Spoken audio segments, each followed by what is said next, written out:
Sejam muito bem-vindos ao Mesa de Debates. Aqui quem está falando é o Guilherme, né? E vamos estar essa primeira parte essa primeira parte do bloco, né? O professor Dr. Alessandro de Moura, né? Que vai fazer uso da fala por 15 minutos. Pode falar, Alessandro. Boa noite, pessoal. Tudo bem com vocês? Meu nome é Alessandro, eu sou professor de Sociologia, História. É, Meu mestrado foi sobre o movimento operário do ABC, em São Bernardo do Campo. Eu fiz um doutorado também sobre o movimento operário em Osasco, em 68, depois a reorganização em 78 no ABC, e o movimento operário em São Paulo. Eu fiz uma comparação entre os três movimentos. Então, eu sou dessa área do movimento operário, dos estudos do movimento operário, né? E das correntes partidárias também. Faz parte desse objeto de estudo.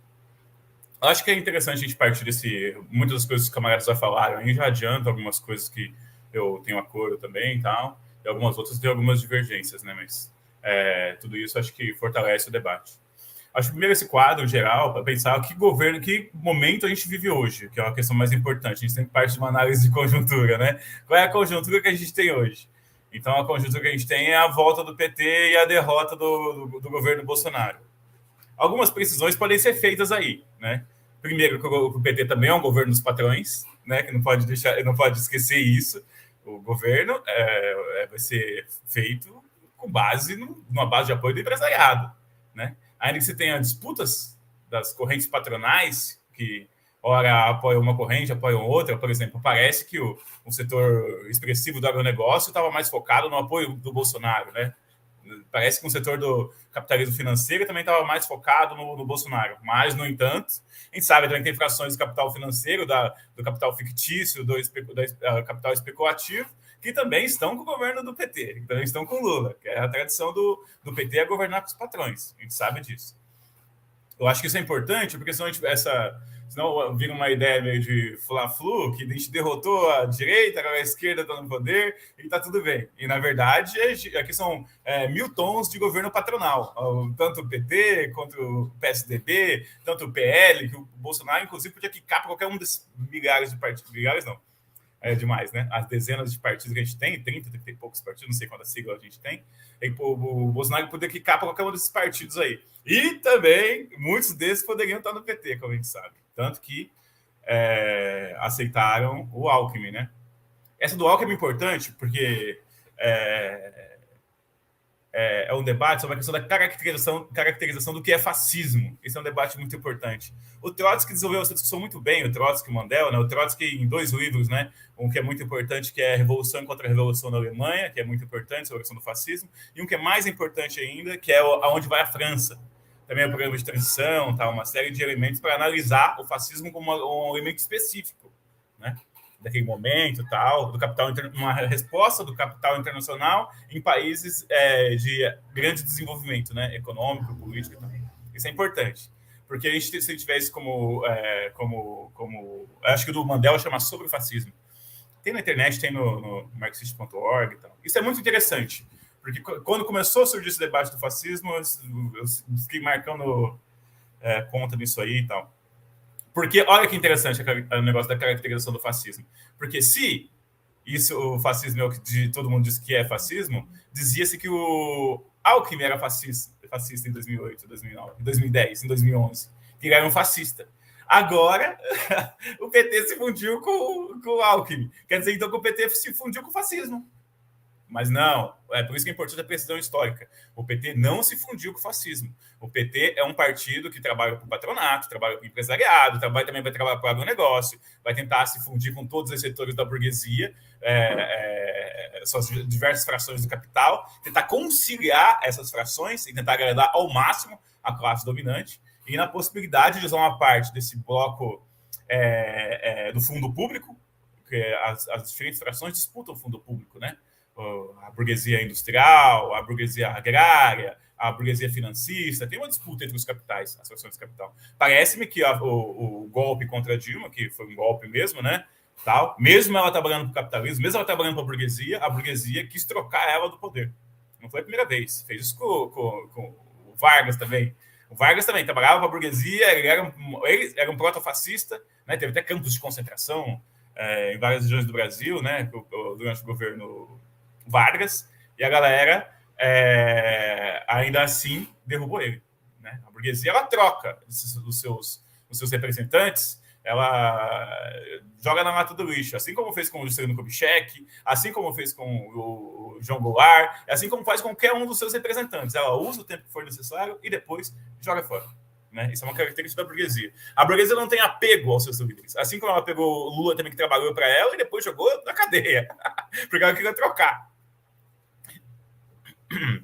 Percebam, não porque o PT não estivesse disposto a aplicar um plano de austeridade, não porque o PT não estivesse disposto a tirar direitos da classe trabalhadora. O PT fez isso muitas vezes. A gente foi para as ruas contra o PT várias vezes, contra políticas do PT. Né? Políticas equivocadas, que atacavam direitos dos trabalhadores, que atacavam direitos do funcionalismo público, que atacavam professores, que atacavam verbas para a universidade. A gente tem que ter caracterizações mais precisas para a gente poder ter uma ação clara na luta de classes. A luta de classes é uma ação de intervenção na realidade. Né? Então, para isso, a gente precisa ter políticas claras. Naturalmente, essa questão da caracterização sobre a crise econômica é muito importante. A gente vem de uma crise de acumulação muito importante desde os anos 70. O Mandel tem um livro muito importante sobre isso, se chama A Crise do Capital. Né?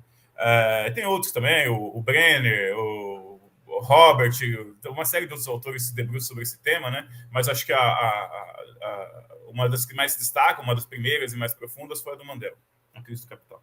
Então, é uma crise que se arrasta desde o final dos anos 60 e explode com grandes dimensões dos anos 70, né? No começo dos 70. Essa crise ela se arrasta, tem alguns momentos de recuperação, né? E a gente está vendo a mesma crise até hoje. Uma crise que ela tem momentos de aprofundar e recomposição da acumulação de capital. Essa é uma coisa importante. E a gente viveu um período de crescimento econômico internacional, que foi esse período de 2003 até 2010, 2011, se quiser, né? Mas 2011 já começou uma crise profunda. A crise estoura no final de 2007, 2008, e ela vai chegando em formas, com temporalidades diferentes em cada país, de acordo com a sua participação no mercado internacional. Né? Então, e esse momento atinge o Brasil no começo de 2010, 2011. Com um forte declínio da economia, do crescimento e tudo mais, né? Na política de empregos, gerando uma política recessiva no país. A Dilma que vai ter que se enfrentar com esse processo, né? E ela vai adotar políticas mais neoliberais, ela vai colocar o Levi no ministério, né? Vai tentar agradar o mercado e tudo mais. E nesse momento vai se juntar, então, vai se formar um bloco da burguesia, né? Querendo mudanças mais rápidas, porque a crise estava diminuindo a sua margem de lucros, a sua lucratividade. E para a burguesia, para os grandes empresários, para as diversas frações, eles podem ter disputas entre si, mas uma coisa que eles não querem perder é tempo, porque tempo é dinheiro. Cada minuto, cada dia, cada ano conta muito para a burguesia. Conta muito para o capital agrícola, para a burguesia agrícola, conta muito para o capital bancário, conta muito para todos esses setores, né? Tal. E aí, então, isso somou com outra coisa. O PT ele foi o governo da burguesia, como eu disse, mas usou parte do fundo público para investimentos em políticas sociais, mas, que foi bom, então, tirou, sei lá, 30 milhões de pessoas da linha da pobreza, importantíssimo, a gente não quer que as pessoas fiquem na linha da pobreza, né? A gente defende uma política revolucionária, mas uma política revolucionária que concilie também as políticas necessárias para atingir as pessoas mais necessitadas. É isso que a gente quer. Né? Enquanto a gente não consegue coletivizar as terras, coletivizar todos os meios de produção, a gente precisa ter, todo programa de esquerda tem que ter uma política que ampare os mais pobres. No entanto, essa política que foi aplicada não foi suficiente para resolver as principais contradições e as principais demandas sociais históricas da classe trabalhadora. Né? As escolas públicas continuaram sucateadas. O SUS continuou sucateado. O PT não conseguiu reverter isso, nem se colocou a tarefa de reverter esses processos. Né? As universidades públicas continuaram com problemas de verba, com problema de contratação, falta de professores, de quadro de funcionários. A estrutura do Estado, do funcionalismo público, continuou precária. O PT não tentou reverter isso, entende? Porque era um governo de coalizão. Esse é um dos elementos do governo de coalizão. Ele tenta agradar a burguesia grega e a burguesia troiana, e colocar tudo num balaio só e tentar fazer todo mundo ganhar, né? E esse processo se confluiu com outro, que todas as centrais sindicais fazendo parte desse pacto social, né? De reformismo e de gradualismo.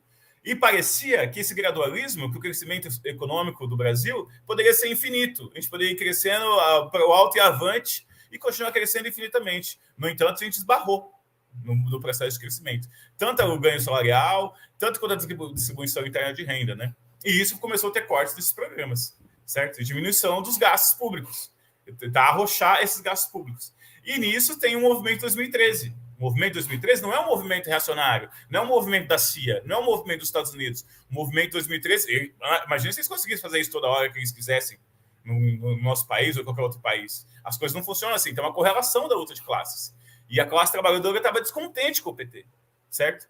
E isso abriu margem para um amplo movimento de confuso, policlassista, que depois, no final de 2013, acabou quem conseguiu capitalizar esse movimento foi a direita. E a direita só capitalizou esse movimento porque o PT agiu mal quando eclodiram as demandas. Não conseguiu se fundir com a massa, não conseguiu atender as demandas, não conseguiu externalizar uma política que atendesse aquelas demandas, porque ela estava com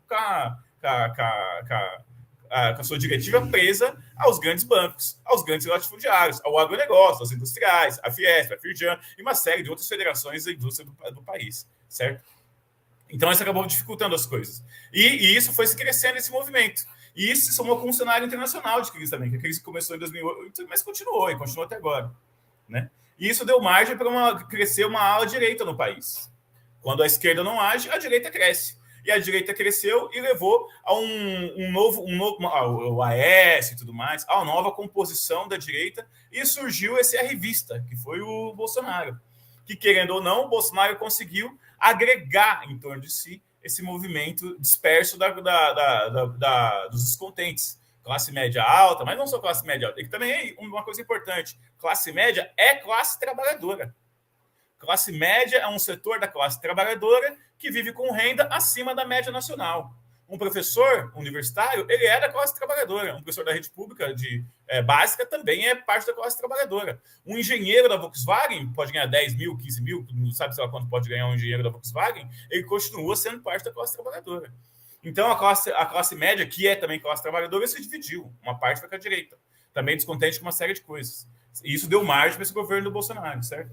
E o governo do Bolsonaro, por mais que ele tenha entrado com uma pauta de direita, ele é de direita, o Bolsonaro é de direita, ele é proto-fascista, tem vídeo dele na internet que ele se orgulha que o avô dele serviu a Hitler, né? Então ele tem essa formação fascista.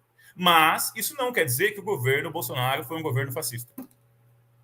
O governo Bolsonaro é formado por uma coalizão de vários interesses. Mesmo ele sendo um cara proto-fascista, ele não conseguiu imprimir esse ritmo, essa ideologia, para todas as organizações do Estado. Essa é uma coisa muito importante, né? E mais, no processo da pandemia, o próprio projeto neoliberal que ele tinha sofreu abalos.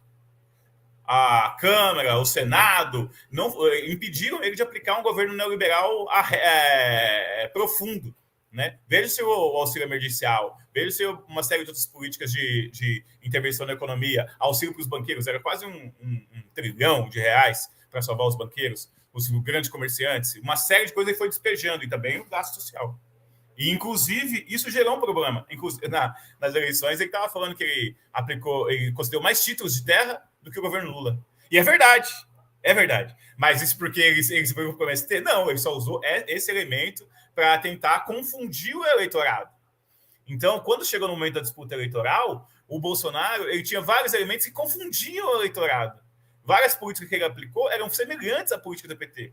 Não porque era parte da política dele como formação ou como ideologia, mas sim porque a própria pandemia obrigou ele a aplicar essas políticas. Aí ele tentou colher esse saldo, né? O governo Bolsonaro ele perdeu totalmente a sua diretiva, porque ele tem que fazer uma série de concessões para sustentar no poder, né? Para o Arthur Lira, para o Pacheco, orçamento secreto, uma série de políticas ele foi colocando para conseguir se manter no poder. E para se manter no poder, ele mesmo perdeu sua capacidade de governabilidade. Né? A gente fala que, inclusive, em certo momento, parece que o Bolsonaro é tipo uma marionete, ele é uma figura pública, mais para selar a cara do governo do que realmente governar, impor mesmo políticas, né? Mas a derrota do Bolsonaro é positiva, porque embora o eleitorado todo que votou nele, 50 milhões de pessoas, não fossem fascistas, uma parte realmente estava ali, dos fascistas. direitistas, extremistas. Uma parte das pessoas está acampada nesses lugares pedindo golpe até agora, pedindo intervenção militar. Golpe esse que a própria burguesia já não quer mais. Que eu nem quis, né, na verdade, porque o ano passado, no 7 de setembro, você deve lembrar, o Bolsonaro fazia um chamado direto para um golpe. Né? Mas ele sofreu reprimenda de diversos setores. Né? E acabou tendo que fazer uma série de outras concessões. A gente deve levar em consideração essa relação de ilusão com o petismo e com o modo petista de militar. É preciso ter claro que o PT é um governo dos patrões. A gente não pode ter esperança que desse governo saia alguma coisa para fortalecer a luta da classe trabalhadora. O petismo, o modo petista, ele tem uma forma de atuar. A forma dele atuar é por cima, é com os acordos, com a patronal, inclusive com o empresariado. Não dá para esperar que o PT vá organizar movimentos. Eu acho que o Gabriel não quis dizer isso, né? Eu não quero, como eu estou falando na sequência dele, eu não quero deixar quem tenha falado isso. Mas o que a gente precisa é que um movimento de movimentos sociais organizado para fora da gestão do governo, para fora da política do PT, por fora disso. Se a gente for esperar o PT organizar esse tipo de coisa, não vai acontecer. Né? O PT não vai organizar comissão de fábrica, o PT não vai organizar sindicatos combativos, né? O PT não vai fazer esse tipo de coisa. Ele quer guardar suas energias, todas as energias, para o calendário eleitoral. É isso que faz sempre. É o modo petista de militar. Naturalmente, também, esse governo de coalizão, qual é uma questão muito importante do governo de coalizão? É que é um bloco de várias frações da burguesia, vários representantes de várias burguesias, né? E coincidentemente, a maior parte deles são milionários. Joga no grupo para ver depois. A maior parte dos nossos deputados são milionários. São 513 deputados federais, acho que 1.050 deputados estaduais, tal. Uma porrada de cara, todos eles são milionários. Esses milionários vão atuar para quem? Eles vão atuar para a burguesia. Então, por todos os campos, né? E o governo tenta coxambrar isso aí, tentar equilibrar esses representantes da patronal, os interesses da patronal, para conseguir manter o seu cargo, né? Se manter na gestão do Estado, no âmbito do Estado. Então, qual é uma consequência disso? É que a corrupção é um elemento estrutural desses governos. E eu não ficaria surpreso se explodir outro escândalo de corrupção no PT. Porque é parte desse toma lá da cá, né? Mas, se conseguir instituir algumas coisas podem ser consideradas pequenas conquistas, né? Por exemplo, conseguir direcionar parte maior do fundo público para investimento social. Isso é muito importante. Né? Acabar com essas emendas de relator que o Bolsonaro instituiu para conseguir governar. Né? O orçamento secreto. Uma série de coisas que foram colocadas pelo governo, revogar a reforma trabalhista, revogar a reforma da Previdência. Eles vêm dificultando a possibilidade dos trabalhadores conseguirem se aposentar. O Lula já falou que não quer fazer isso, não quer revogar essa reforma. Tem que ser revogado. A gente precisa pensar o que fazer com essa população que está abaixo da linha da pobreza. Né? Essa coisa do PEC de gastos aí é um elemento que eu acho que ajuda. Né? Que, atualmente, por exemplo, esses dados que estão sendo divulgados sobre a questão do desemprego mascaram o desemprego. Porque estou considerando como empregado a pessoa que faz bico, a pessoa que vende coisa na esquina. Né? Naturalmente, isso é forma de adquirir uma renda, mas é uma renda instável. Né? Que a pessoa não consegue fazer um planejamento familiar. Se você vai comprar coisa no mercado para vender na rua, para conseguir levantar um dinheiro, você não consegue ter estabilidade no seu ganho. Você não consegue ter férias, 13º, direitos sociais, direitos trabalhistas básicos. Então, isso tem que ser revogado. Mas o PT já disse que não quer fazer isso, que não vai fazer isso. O bloco de aliança com a patronal impede de pensar essas coisas. Né? Então, uma pressão tem que ser no sentido de conseguir pautar essas coisas, né? Essas demandas sociais históricas. Né? A própria questão da zero para a educação, da questão do contratamento a contratação de professores, de funcionários por serviço de saúde, né, para funcionários públicos no geral, que está extremamente precarizado. Porque isso é parte da proposta da patronal. Né? Qual é a proposta? Nesse momento de crise, o que você faz? Você arrocha o salário, você diminui o salário, contrai salário e faz a população trabalhar pelo menor salário possível para conseguir uma forma de incrementar os lucros da patronal. Né? Isso sem contar a questão do acesso ao fundo público, que a patronal não abre mão disso. Né?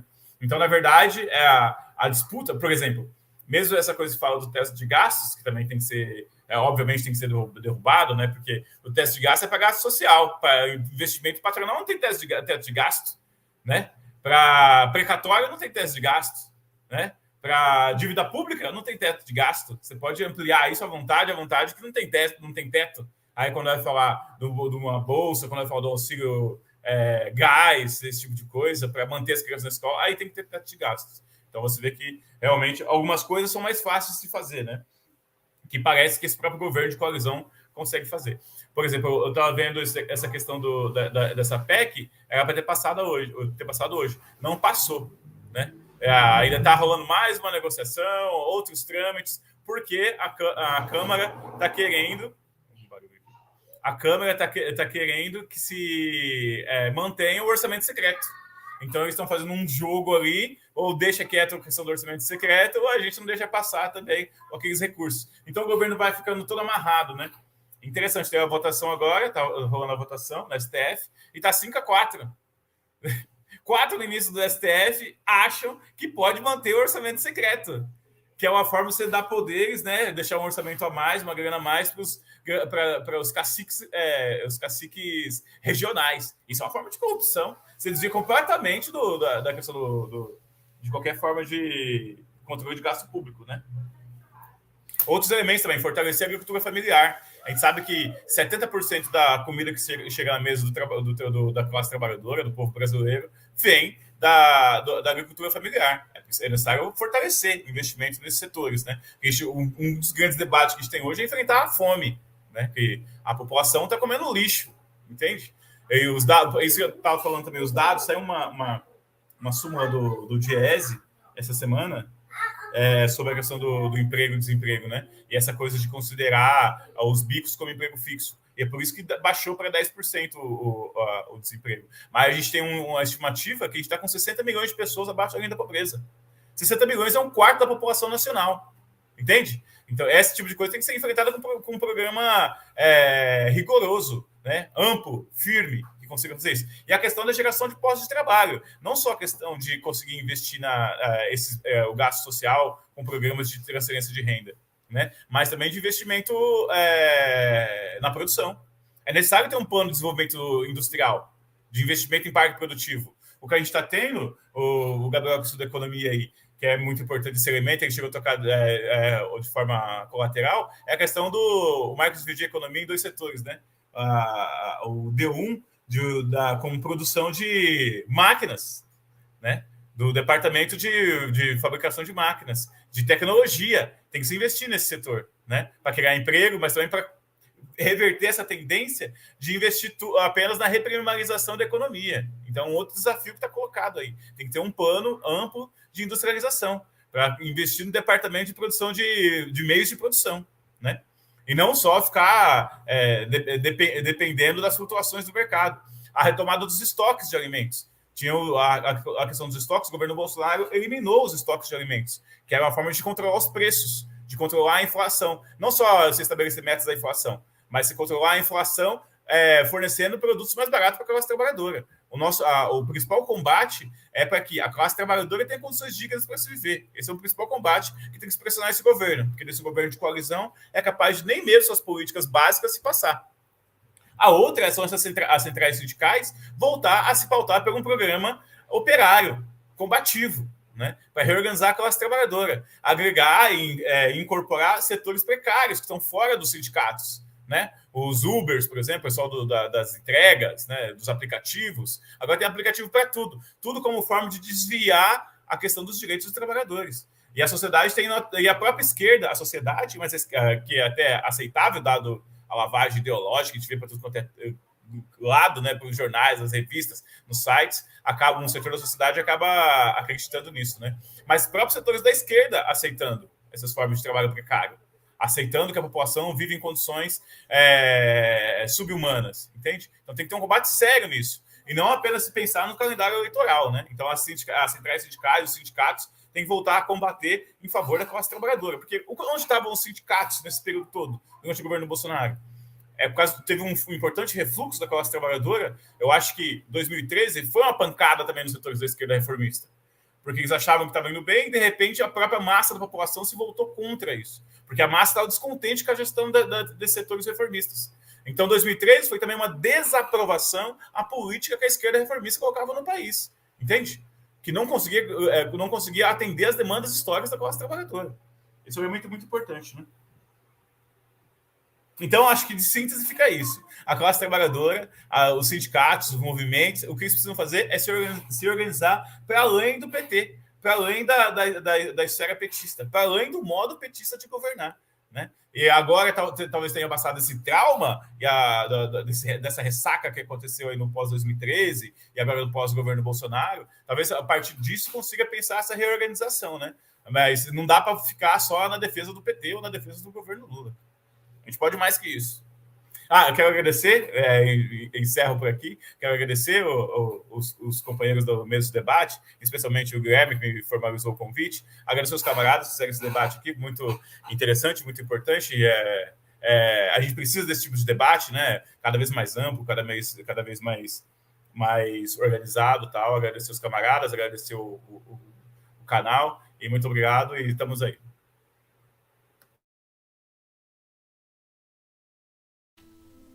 Enfim, é isso aí, pessoal, né? Estamos encerrando aqui a quinta parte, né, do ciclo de debates, né?